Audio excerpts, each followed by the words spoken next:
Yotox anti-moustique mooy aar mag ak ndaw ci bépp matu-matu yoo am na booy piis ci rido yére ak moustiquaire ak booy diw ci yaram. Val d'Afrique moo leen di may seen journal de la santé. mbokk yi asalaamaaleykum dal leen jàmm ci seen xibaaru wér-gi-yaram ci série reportage yi nga xam ne si jagleel na ko wér-gi-yaramu askan wi ci diwaan bu Kédougou Boubacar Tamba tey ji mi ngi xëy ak ñun ci jàngoro ji nga xam ne si moo nekk sëqët su tarsi ñu naan ko tuberculose lu mat téeméer ak juróom benn fukki cas yu ñu confirmé gis nañ ko ci biir diwaan bi waaye nag ñu bare day dañ cee jékki-jékki rek réer mër loolu nag indil ay jafe-jafe yu wér personnel de santé bi ñu déglu reportage am. duñ ci àddu lu bëre waaye feebaru sëqët su bon si mu ngi fii ci diwaanu Kédougou di bëgg a bëri madame Diouf ñu gën koo xam ci turu Khadijatou Ndaw te muy toppatoo lépp lu jëm ci wàllu moomee ci direction régionale de la santé bu Kédougou dëggal na ko. tuberculose nekk na feebar boo xam ne peut-être nit ñi dañ ko banaliser wala dañ ko négliger wala bàyyiwuñ ci xel de trop.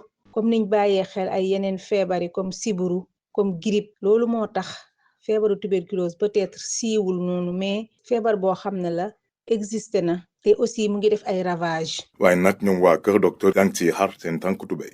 jox nañ ñu ay moyens pour ñu former prestataires yëpp bu ñu former ñooñu aussi jox nañ ñu ay machine yoo xam ne tey jii doomu jàngoro bi lu mu ndaw bu nekkee ci sa yaram dinañ ko gis bu weesoo loolu aussi à travers les partenaires comme plan par exemple SDD ñoom it jël nañ ay acteurs communautaires moom la ñuy wax les OCB les organisations communautaires de base dans chaque département ñu former leen jox leen ay bagages yoo xam ne tey jii dañuy dem ci population bi sensibiliser leen di waxtaan ak ñoom ba ku ci am doomu jàngoro di nga dem gëstu saytu ko buñ ko saytoo ba xam ne tamit yaa ngi ak doomu jàngoro gi dañuy ànd ak yow di la surveiller di la xool di la jàppale pour nga mën a jël sa garab ba wër garab yi aussi wax dëgg c'est disponible.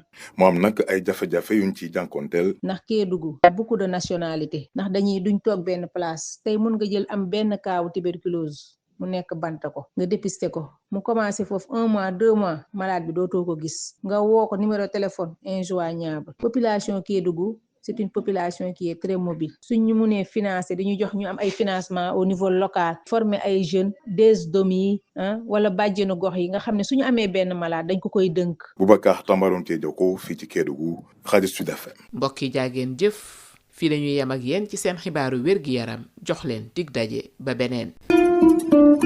Yotox anti-moustique mooy aar mag ak ndaw ci bépp matu-matu yoo am na booy piis ci rido yére ak moustiquaire ak booy diw ci yaram. Val d'Afrique moo leen doon may seen journal de la santé. Yotox anti-moustique pour le corps, les vêtements, les rideaux et draps vous protège contre les moustiques chez l'adulte et l'enfant. Val d'Afrique vous offre votre journal de la santé. Bonjour et bienvenue dans Info Santé. Dans sa série de reportages sur la santé des populations de la région de Kédougou, Boubacar Tamba revient ce matin sur cette maladie qu'est la tuberculose. Plus de 160 cas confirmés sont enregistrés dans la localité avec plusieurs perdus de vue, ce qui complique la situation pour les personnels de santé. Reportage. On en parle peu, mais la tuberculose continue de hanter le sommeil de certains soignants ici dans la région de Kédougou. Madame Diouf né Khadijatou Ndaw, le point focal au sein de la direction régionale de la santé de Kédougou, confirme. La tuberculose commence à prendre de l'ampleur au niveau de la région de Kédougou. Les gens n'en parlent pas. On parle du diabète, de l'hypertension, du paludisme. Les gens n'ont pas honte de parler de ces maladies. On en parle, mais la tuberculose jamais. Alors que c'est une maladie qu'on peut soigner, qu'on n'y a pas de honte pour parler de cette maladie, parce que les moyens sont là.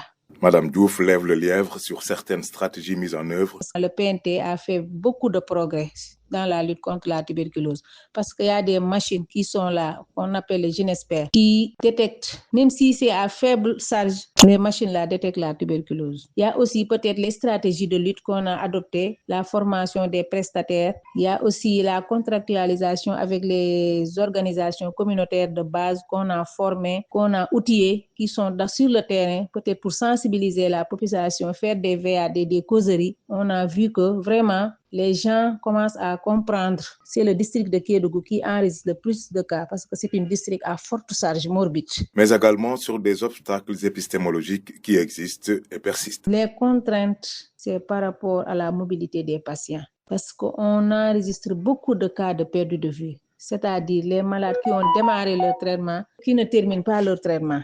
Et aussi renforcer la sensibilisation à travers les radios et d'autres activités communautaires. Je pense que peut-être on aura, des bons résultats par rapport à la lutte contre la tuberculose. Boubacar Tamba Kédougou, Sud FM. Info Santé, c'est fini. Merci de l'avoir suivi. Nous vous donnons rendez-vous pour un nouveau numéro.